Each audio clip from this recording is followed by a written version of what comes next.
Look at Blair. Terry Stevenson has one of those infectious laughs. It's the kind that fills a room and makes you feel like you've been best friends for years, even if you've only known her for a few minutes. Usually we're just a gabbing away. But for over 20 years, Terry's laugh was muted by her very dark and dangerous addiction to methamphetamine. The meth took everything from me, everything, all my feelings, everything. I was numb.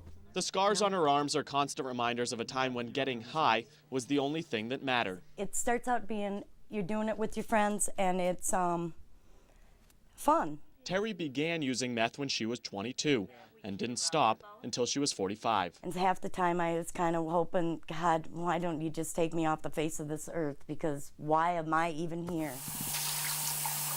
Like over 1 million other Americans addicted to meth, the drug would slowly send her life into a tailspin. When you're high, it takes your soul, it takes every emotion out of you. Old license photos show a woman you'd barely recognize as Terry, weighing just 110 pounds. That infectious laugh is nowhere to be found. I thought I looked good because I was skinny, but after I look at some of the pictures that were taken of me, I looked awful. With no money to support her expensive drug habit, she was oftentimes homeless and sometimes forced to eat pigeons and rats. When she was working, getting high was the only thing she could think about. I was shooting up in the bathrooms where I worked. It was a problem that first started popping up in the 1990s. Across the country in rural communities like Dodge Center, where Terry lives, the incredibly addictive drug took off. I just didn't want to live anymore. I just didn't care. I just wanted to be gone. But that was the old Terry, a lost, scared, and lonely woman who found it impossible to break free of her meth addiction.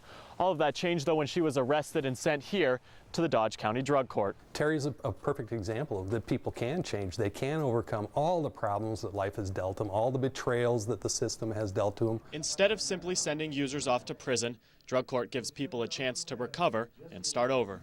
Todd is clean and sober. Congratulations. On a recent Thursday afternoon, we stopped by Drug Court, and there in the crowd was Terry, supporting her younger brother, who she helped get addicted to meth. What's it like, instead of being punished coming in, they're rewarding you for doing something good? It actually feels good, you know. I don't know, it's Overwhelming. yeah, it's overwhelming, you know. Are you going to pay here, up there, $100? Terry says there's no doubt the program saved her life. She now works a full-time job at Ergman's in Casson and has been clean for 3 years. It's okay to have bad days now, and it's okay to cry. Actually, it's wonderful to be clean and sober and be able to think and use my head. And perhaps through all this, you're wondering what Terry thinks of the difficult hand she's been dealt. For that, she has a very simple answer. I think that's why I'm on this earth, is that God had this in store for me to help others. That's why I think I'm here.